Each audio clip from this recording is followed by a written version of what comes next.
గురించి అమ్మవారిని తలుచుకుని మీ కోరికను నివేదించుకోండి. భర్త అనుకో, రగిలిపోతుంది ఇక్కడ.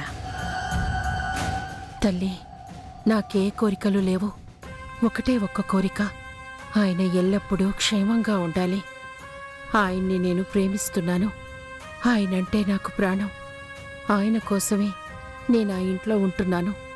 వారికి ఆయురారోగ్యాలు, సంపూర్ణ ఆయుష్ను ప్రసాదించమ్మా. మీరు అక్షంతలు తీసుకోండి. మీ భర్త కాళ్ళకి నమస్కారం చేసుకోండి అమ్మా.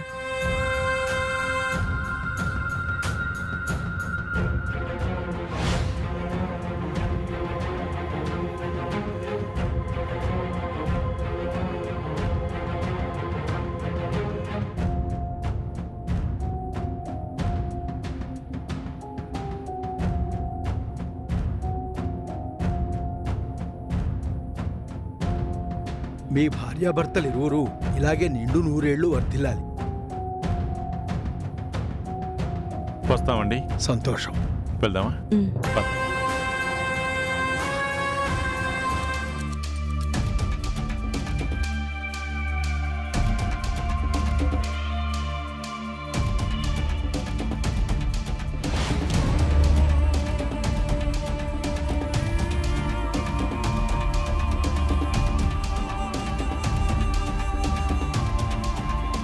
ఏంటి హర్ష, పాపం చెయ్యొదిలేసావు? పట్టుకో, హ్యాపీగా ఇద్దరు వెళ్ళి కాపురం చేసుకోండి. అమ్మగారు, నోర్మోయ్.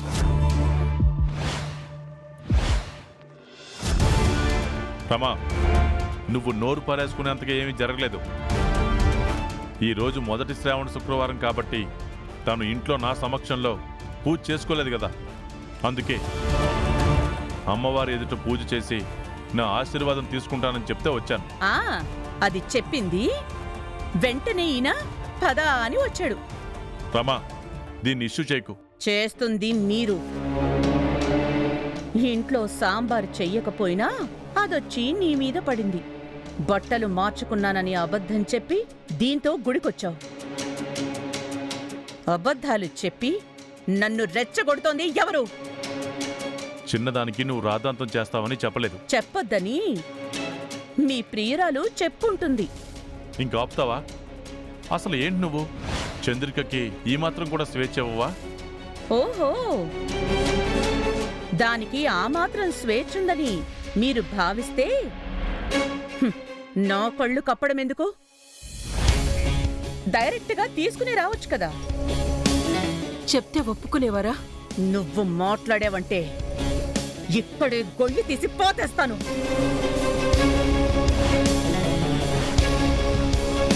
రమా, ఏం మాట్లాడుతున్నావు? Mind your tongue. మీరు ఒప్పందాన్ని బ్రేక్ చేస్తే నేను నోరు మూసుకుని ఉండాలా? ఏం బ్రేక్ చేశాం? మన ముగ్గురు మధ్యన అగ్రిమెంట్ ఏంటి? మా బంధం ఎవరికి తెలియకూడదనే కదా. మేమెవరో కూడా పూజారి గారికి తెలీదే. అక్కడ కూడా నేను తెలిసిన వాళ్ళు ఎవరూ లేరే. ఎక్కడ ఒప్పందాన్ని బ్రేక్ చేశాం? మేమిద్దరం ఏమైనా నీ కళ్ళు కప్పి చెయ్యకూడని తప్పులు ఏమైనా చేస్తున్నావా? చెయ్యకూడని పనులు ఏమైనా చేస్తున్నావా? ఎప్పుడో సంవత్సరానికో 2 సంవత్సరాలకో ఒక్కసారి ఇలా గుడికి రావడం కూడా తప్పేనా? నాకు తప్పే. రమా, తనెవరు? నా చేత్తో తన మెళ్ళో 3 ముళ్ళు వేసిన నా భార్య. నీ జీవితం తన జీవితం. నా జీవితంలోకి నువ్వెలా వచ్చావో నీకు బాగా తెలుసు. తెలిసి కూడా నువ్విక్కడికి వచ్చి ఇలా మాట్లాడటం కరెక్ట్ కాదు. నువ్వు ఎన్నన్నా చెప్పు, నాకిది కరెక్ట్ కాదు కాదు కాదు. రమాదేవి గారు, ఇదొకసారి గుర్తు చేసుకోండి. నేనే విషయంలోనూ మిమ్మల్ని ఎదిరించలేదు.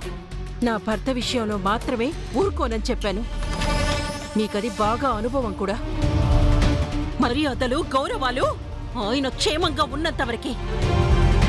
ఆయనకేం కాకుండా ఉంటేనే మీరు బాగుంటారు. ఇప్పుడు కూడా ఆయన క్షేమం కోరి ఆయనతో గుడికొచ్చాను. ఆయన కోసం నేను పూజ చేయటం కూడా తమరికి తప్పుగా అనిపిస్తే మాత్రం అస్సలు భరించను. మన ఒప్పందాన్ని మేం ఉల్లంఘించటం కాదు రమా, నువ్వే ఉల్లంఘిస్తున్నావు. ఇలాగే నువ్వు అతిగా ఉంటే మాత్రం ఊరుకునేదే లేదు. ఆయన క్షేమం కోసం అందరి ముందు ఆ రహస్యాన్ని చెప్పాల్సొస్తుంది.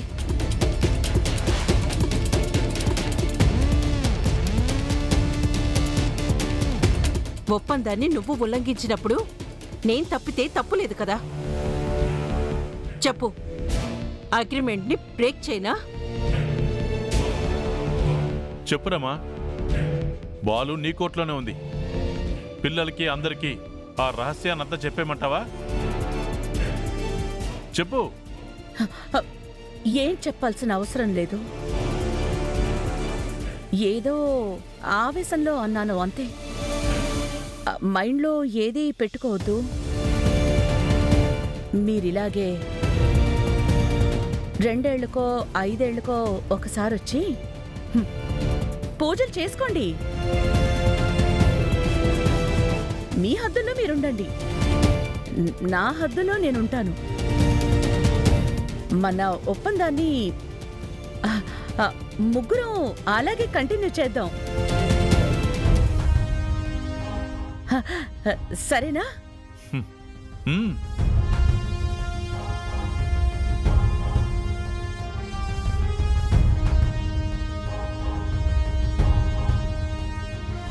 చామంతి, ఎవరి కోసమో ఎదురు చూడటం దేనికమ్మా? మీ అత్తగారు ఇంకా ఈ గుళ్ళోనే ఉన్నారు.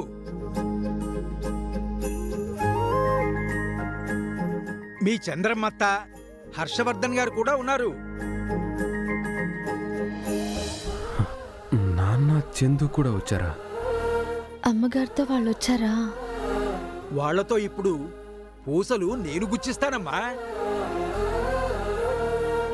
మీ అత్తగారు కూడా గుచ్చినట్టు ఉంటుంది.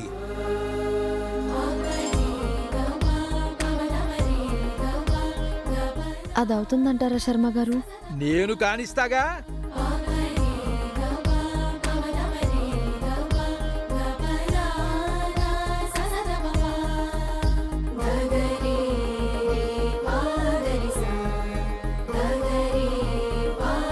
దారికొచ్చావు, దర్శనమైందా?